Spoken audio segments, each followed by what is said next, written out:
Chiquita, j'espère que tu vas bien. Aujourd'hui, j'ai décidé de répondre à une question. Je crois que d'ailleurs, c'est la question la plus récurrente que j'ai sur les réseaux sociaux. Pourquoi tu mets des perruques et à quoi ressemblent tes vrais cheveux? Donc voilà à quoi ressemblent mes vrais cheveux, genre lavés et juste séchés au sèche-cheveux, pas de brushing, rien du tout. J'ai décidé de faire cette vidéo, alors j'ai mis du temps parce qu'en fait je pense que inconsciemment j'étais soit partie dans un idéal et aussi j'ai encore pas mal de complexes par rapport à mon cuir chevelu et franchement je me suis dit non, là depuis le début t'es dans le partage, t'es dans la sincérité et en fait pourquoi ne pas partager aussi la vraie vie, tu vois. Donc je vais vous expliquer pourquoi je mettais des perruques, un peu mon cursus capillaire et également comment depuis j'ai réussi à m'en sortir, c'est-à-dire comment j'ai pu passer de cheveux courts là à jusque dans le bas du dos et tout en gardant une certaine vérité. Et autant vous le dire, je n'ai pas récupéré encore aujourd'hui mes cheveux d'avant. En fait j'ai toujours eu les cheveux très longs, très raides, très épais. Mais genre beaucoup de cheveux, tu vois, ma mère me faisait une grosse frange avec les cheveux tout raides qui pendaient comme ça, le vrai cheveu asiatique dans toute sa splendeur et dans toute sa beauté. Et le truc c'est que je suis quelqu'un qui se lasse très rapidement de ses coupes de cheveux, qui a envie de changer de couleur tous les jours. Donc c'est à dire que très tôt, très jeune, j'ai commencé avec l'eau oxygénée. J'ai commencé avec l'eau oxygénée, genre bluff, et du coup je mettais ça sur mes cheveux, ça les éclaircissait légèrement, ça leur faisait pas du bien mais ça les éclaircissait. Je dis pas qu'attention, alors je tiens quand même à préciser que cette vidéo n'est pas une vidéo conseil bon plan là, ce que je suis en train de donner, pas du tout, et que ma propre expérience et la raison pour laquelle j'ai perdu les cheveux, mes cheveux en tout cas, c'est une expérience qui m'est propre à moi-même. Et vous pouvez très bien avoir la même chose, avoir le même stérilet en l'occurrence, et ne pas avoir d'allergie. Je tiens à préciser pour la suite de la vidéo. Mais bon, je referai des précautions d'emploi après. Un jour en fait, je me balade dans une boutique, donc 2 bonnes années après ma grossesse, enfin après avoir accouché plutôt. Et donc je suis là comme ça, je marche dans une boutique et tu vois les gros spots là au-dessus de ta tête. Je passe devant le miroir, je recule, je me regarde, je me dis... Pourquoi je vois mon crâne comme ça? Et là je me dis mon Dieu, mais qu'est-ce qui s'est passé? Parce que j'ai jamais eu ça de ma vie. C'était, moi qui avais beaucoup de cheveux au kilomètre carré, j'étais là, je me disais angoisse, qu'est-ce qui se passe? Et en fait, premier réflexe, évidemment, je vais chez le dermato, je pleure d'abord. Je pleure mais à chaudes larmes. Et ensuite je vais voir une dermato, donc je lui montre mon crâne et tout. Elle me prescrit prise de sang, tout un tas d'examens. Et elle regarde mon crâne, elle me dit puis tu sais, je vois qu'elle fait une tête chelou. Je la regarde, je dis qu'est-ce qui se passe? Elle me dit écoutez, d'après ce que je vois, elle me dit c'est une alopécie hormonale. Donc moi j'avoue, quand elle me dit alopécie hormonale, tu sais, ça fait un peu comme dans les films genre Grey's Anatomy, quand ils te donnent un diagnostic, t'es là, tu regardes, tu dis ouais, en français ça donne quoi? Et elle me dit écoutez, c'est une alopécie, c'est une calvitie comme les hommes. Je dis mais attendez, les hommes ça repousse jamais? Elle m'a dit a priori ce serait ça. J'ai dit attendez, et elle m'a dit ça va faire que de tomber. J'ai dit attends, comment ça va faire que de tomber? Là, tu sais, au début t'es là, en plus bon, il y a certains dermatos, en l'occurrence celle-ci, elle était pas très... Je peux pas dire sympathique parce que je ne demande pas d'être sympa, mais compatissante, tu sais, voilà. À l'époque pour moi, parce que plus maintenant, mais en tout cas à l'époque pour moi la féminité c'était aussi dans le cheveu. Et alors qu'en fait, je me rends compte qu'aujourd'hui, non, pas forcément. Il n'y a pas que ça. Moi, j'étais pas prête pour devenir Little Buddha et que j'ai pas le visage d'Amber Rose. Donc, en gros, moi, la tête rasée, je suis pas sûre que ce soit parfait pour moi. et j'étais en angoisse. Elle me dit, écoutez, ne vous inquiétez pas, dans un premier temps, on va faire des prises de sang, on va faire ci, on va faire ça. Je vais vous donner un espèce de spray à mettre sur votre tête qui va stimuler la repousse et tout. Et en fait à ce moment-là, elle me dit on fait une prise de sang, on va regarder le fer, la vitamine D et tout un tas de trucs. Je reviens chez elle donc 2 semaines plus tard, on se rend compte que tout va bien, pas de manque de fer, rien. Bon, une grosse carence en vitamine D quand même. Elle me dit mais bon, pas au point d'avoir une alopécie, pas au point d'avoir une alopécie. Et elle me regarde, elle me dit excusez-moi mais j'ai oublié de vous poser une question. Elle me dit vous prenez quoi comme contraceptif? Elle me dit parce que du coup vous m'avez dit que vous avez une petite fille. Je lui dis ouais, elle me dit vous prenez quoi comme contraceptif? Je lui dis on m'a mis un stérilet hormonal Mirena. Vous m'avez dit comment? Je lui ai dit Mirena. Elle m'a dit ok, cherchez pas. Je suis là, je cherche pas. Et elle me dit ne cherchez pas, vous n'êtes pas la première, c'est ça. J'ai dit, vous êtes en train de me dire que mon stérilet, qui est censé, entre guillemets, m'empêcher d'avoir un autre enfant là tout de suite parce que j'en ai pas forcément envie, c'est lui qui m'a fait tomber mes cheveux. Elle me dit oui, et en plus vous n'êtes pas la première. Elle m'a dit, je ne saurais compter, je me rappellerai toujours, je ne saurais compter combien de femmes ont eu ce genre de réaction avec ce stérilet-là. Quand elle m'a dit ça, c'est comme si, tu sais, j'étais là, je me disais, mon Dieu, à l'intérieur de mon corps, il y a un truc qui est en train de me détruire. C'est-à-dire qui est en train de me faire tomber mes cheveux. Et j'étais là, mais j'en ai des frissons. Mais j'étais là, je me suis dit, non, non, je refuse. Je suis partie en urgence chez un gynéco, dépassement d'honoraires, j'ai payé, mais je me rappelle, je crois que j'avais payé 350 € la consultation. Et je vais voir le gynéco, il me dit, mais pourquoi vous voulez l'enlever? J'ai dit, hey, je m'en fous en fait de votre vie, enlevez-moi ce truc.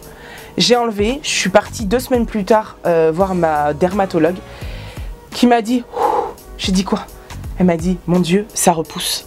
J'ai dit, c'est pas vrai. Elle me dit, ça repousse. Vos cheveux sont en train de repercer la follicule là, votre cuir chevelu, et elle me dit, ça repousse.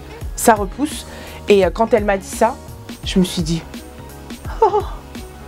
Elle me dit, attention, par contre, ça va pas pousser en un jour, mais là, je vois que ça pousse. Elle me dit, coupez-la. Pourquoi? Parce qu'en fait, tout ce qu'il va y avoir de là en bas, qui était décoloré, blond, etc., etc., elle me dit, en fait, demande tellement d'énergie à la racine que la racine tombe. Parce que du coup, il n'y a pas assez. En janvier 2015, j'ai coupé mes cheveux ici, carré super court. Et j'ai commencé à porter des perruques. Alors au début, j'ai porté des perruques à la hauteur de mes moyens, c'est-à-dire entre 50 et 100 €. J'ai eu un certain kiff parce que du coup, je trouvais que ça correspondait à celle que j'étais vraiment, à ma personnalité. Et je me suis dit, pourquoi j'y ai jamais pensé avant? Pourquoi pendant des années, j'ai détruit mes cheveux avec tout un tas de merde, de couleurs, de décoloration, de permanente, de trucs, alors que là je peux faire ce que je veux. Si je descends en bas de chez moi, ça m'est totalement égal que mes voisins disent, attends, tout à l'heure elle avait pas les cheveux bleus, là maintenant ils sont roses. Je fais ce que je veux, je peux être la femme que je veux. C'est un accessoire de mode, je change de perruque comme je change de sac, de chaussures. Je fais vraiment ce que je veux, et c'est comme ça que mon amour pour la perruque a commencé. Et en même temps, j'avais décidé enfin, pour moi et mon bien-être et ma féminité et ma personne et ma chevelure, de me dire non pas je vais redonner à mes cheveux leur vie, mais je vais respecter mon corps. Je vais respecter mon corps jusqu'au bout des cheveux. Et donc j'ai coupé mes cheveux, et à partir de là j'ai décidé en fait de leur faire des soins tout le temps. J'ai décidé de ne plus leur faire de couleur. J'ai décidé de ne plus utiliser de fer à boucler, de fer à lisser. Ils étaient bien assez fatigués comme ça. Je leur ai dit, ok les gars, je vais vous laisser tranquille. Et du coup, j'ai laissé mes cheveux pousser. Pendant longtemps, je suis restée à une chevelure à ce stade-là. Parce qu'en fait, jusqu'à ce que ma racine qui était blonde devienne brune et que ma couleur naturelle redevienne elle-même.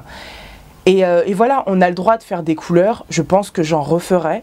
Mais voilà, j'attendais que, entre guillemets, mon cheveu reprenne vie, qu'il soit content d'être en vie. Parce que là, il n'était pas content du tout, le pauvre. Et donc, on a constaté évidemment que je faisais une allergie claire, nette et précise aux contraceptifs en tout genre. Et c'est ça, alors je tiens quand même à préciser que cette expérience, c'est la mienne. C'est sans doute celle de beaucoup de femmes, mais c'est pas forcément la vôtre. Donc, ça n'engage que moi, cette histoire. C'est important pour moi de vous la raconter pour que celles qui le vivent, pour X ou Y raison, sachent qu'on peut s'en sortir. Mais en même temps, si vous avez stérilé Mérina, ne paniquez pas en disant mon Dieu, mon Dieu.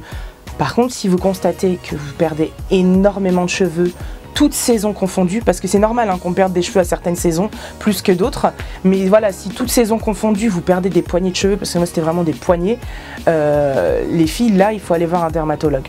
C'est le mieux. Donc là, ça fait 3 ans que j'offre du bonheur, de l'amour, de l'attention à mes cheveux. Je leur fais énormément de soins, de masques, donc c'est l'avantage d'avoir les perruques, c'est-à-dire que c'est vrai que c'est dur de sortir dehors avec un masque à l'huile de ricin sur la tête. Tu vois, t'imagines, t'es là, la meuf elle a un gros masque sur la tête, genre tes cheveux sont gras quand même aujourd'hui. Oui, je sais. Donc non, c'est l'avantage. Mais franchement, n'hésitez pas à porter des perruques, n'ayez pas peur. Après, c'est très important de choisir les bonnes perruques qui vont aller avec votre visage, avec tout, avec vos envies, avec voilà, toutes ces choses-là. Et ce qui est plus important dans une perruque, c'est la raie. Faut qu'il y ait une raie le plus naturelle possible, sinon on s'est cramé. Après peut-être que je ferai une autre vidéo pour vous dire comment bien choisir vos perruques pour avoir un effet naturel et surtout comment les travailler. Une fois que vous les recevez à la maison, il faut travailler un peu les perruques. Mais je pense que je vous ferai une vidéo à la suite de celle-ci. Pour vous expliquer, parce que je pense que c'est complémentaire pour celles qui auraient envie de passer le cap. Et puis après, ça peut être aussi pour celles, pas forcément que tu as une alopécie, hein, juste tu as envie d'avoir les cheveux gris ou tu as envie d'avoir une frange et tu sais pas ce que ça va donner, tu pas forcément envie de couper tes cheveux, voilà, mais tu as envie de tenter une frange, c'est aussi une solution. Mais bon, ça ce sera le sujet d'une autre vidéo. Là tu t'égares. Comme je le disais, ça fait 3 ans que je porte des perruques. Alors évidemment pas non-stop parce qu'il faut quand même laisser respirer le cuir chevelu. Donc chez moi, je portais pas du tout de perruque. Si je pouvais faire un récap du truc, c'est qu'en gros, prenez soin de votre cheveu, faites-lui des masques. Il a besoin d'être nourri et hydraté. Donc que ce soit des masques à l'huile de ricin, que ce soit des masques nourrissants que vous achetez en grande surface ou dans des magasins spécialisés, prenez quand même un maximum de produits organiques, sans parabènes, sans paraffines, sans toutes ces merdes-là à l'intérieur, sans produits chimiques, le plus possible, s'il vous plaît. Pareil, utilisez de bons produits pour boucler, enfin toute source de chaleur. Prenez quand même des produits qui sont respectueux de votre cheveu, c'est important. Faites-lui des cures, utilisez les bonnes brosses. Utilisez les bonnes brosses, les bons élastiques. Ne prenez pas un élastique dans lequel votre cheveu s'en mêle tout le temps juste parce qu'il est pas cher. Prenez un bon élastique. Moi j'ai remis des chouchous par exemple, parce que je me suis rendu compte que mon cheveu préférait le chouchou que l'élastique que tu achètes chez Primark par exemple. Et donc voilà, alors en ce moment je teste ça. Alors je dis pas qu'il faut l'acheter parce que moi-même je suis en train de la tester, donc je sais pas si ça fonctionne ou pas. Je suis tombée là-dessus l'autre jour, j'allais chez Bleu Libellule. En fait c'est chez L'Oréal Professionnel, la série Expert. C'est un concentré, en fait c'est présenté comme ça. Vous avez des petites fioles et à l'intérieur des petites fioles, en fait, c'est un concentré d'Aminexil. Et Aminexil, c'est ce que la dermato en fait m'avait donné en spray et ça avait plutôt bien fonctionné donc sur la repousse du cheveu. En tout cas, ça avait bien stimulé mon cuir chevelu. Donc là, c'est un concentré d'Aminexil et d'Oméga 6. Donc je vais tester. Pour conclure, je voudrais m'adresser à toi. Si jamais tu as une alopécie, une pelade, que tu fais de la chimio, que tu as un cancer ou autre maladie, bref, que tu n'as pas de cheveux et que tu penses que tu n'es pas une femme parce que tu n'as pas de cheveux, détrompe-toi. En fait, je pense qu'il faut se déconditionner. Depuis toute petite, on nous a inculqué, on nous a appris que la féminité se résumait à avoir de longs cheveux, des gros seins et des grosses fesses. Non, pourquoi? En fait, non, je suis désolée. Je ne suis pas dans l'obligation d'avoir ces 3 choses-là pour dire que je suis une femme. Non, je suis une femme. Et je t'emmerde. Aujourd'hui, je n'ai pas récupéré ma densité, je n'ai pas récupéré mon cheveu. Le passé, c'est le passé. Aujourd'hui, je ne peux que mieux faire, mieux offrir de belles choses à mon corps et à mes cheveux. Et c'est tout ce qui m'importe. Donc aujourd'hui, je me dis, mais attends, j'ai la meilleure chose qui me soit arrivée. Les perruques. Les perruques, c'est la vie. Et quand j'ai envie de mettre mes cheveux, quand j'ai envie de sortir mes cheveux, je sors mes cheveux. Quand j'ai pas envie, j'ai pas envie. Ça, c'est l'intégralité de ma chevelure. Et est-ce que ça fait de moi une meilleure femme, une moins bonne femme, quelqu'un de plus gentil, quelqu'un de plus riche, quelqu'un en meilleure santé, quelqu'un... Non. Je suis exactement la même meuf avec ou sans cheveux. Donc à partir de là, finalement, cette histoire d'alopécie m'a fait grandir, m'a permis de comprendre que la féminité ne se résumait pas à 3 poils sur le caillou. Que voilà, après évidemment, je le répète, hein, je sais pas si Little Buddha ça m'irait bien, mais et quand bien même, il y a des perruques. En tout cas, j'espère que cette vidéo vous a plu, qu'elle a pu vous aider, qu'elle a pu vous réconforter. Je vous tiens au courant dans un premier temps à la fin des 3 mois sur ma petite cure du moment. Je vous mets en barre d'infos tout ce que j'utilise en ce moment. Mon shampoing, je vous mets les liens vers le shampoing. Je vous mets également les liens vers la cure pour celles quand même qui voudraient tester avant la fin de mes 3 mois. Je vous mets également le lien vers ma brosse, vraiment tous les produits que j'utilise pour mes cheveux et même les huiles, les masques que j'ai utilisés pendant ces 3 ans. Je vous mets tout en barre d'infos. N'hésitez pas à laisser des commentaires, n'hésitez pas à témoigner aussi. Sachez que je le répète, mais chaque témoignage peut aider une autre femme, peut-être. Donc vous ne savez pas qui vous pouvez aider. Mouah, je vous aime très. Putain, j'ai mis du rouge à lèvres sur mes doigts. C'est la fille qui est tellement passionnée, du coup elle met ses rouges à lèvres sur ses doigts. Elle met ses rouges à lèvres sur ses doigts?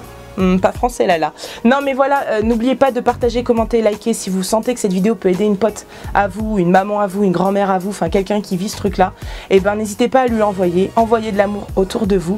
Et moi je vous aime très fort. Je vous oublie pas, je vous fais très prochainement une vidéo sur les perruques pour celles qui voudraient tenter l'aventure. Sur ce, je vous souhaite une très belle journée.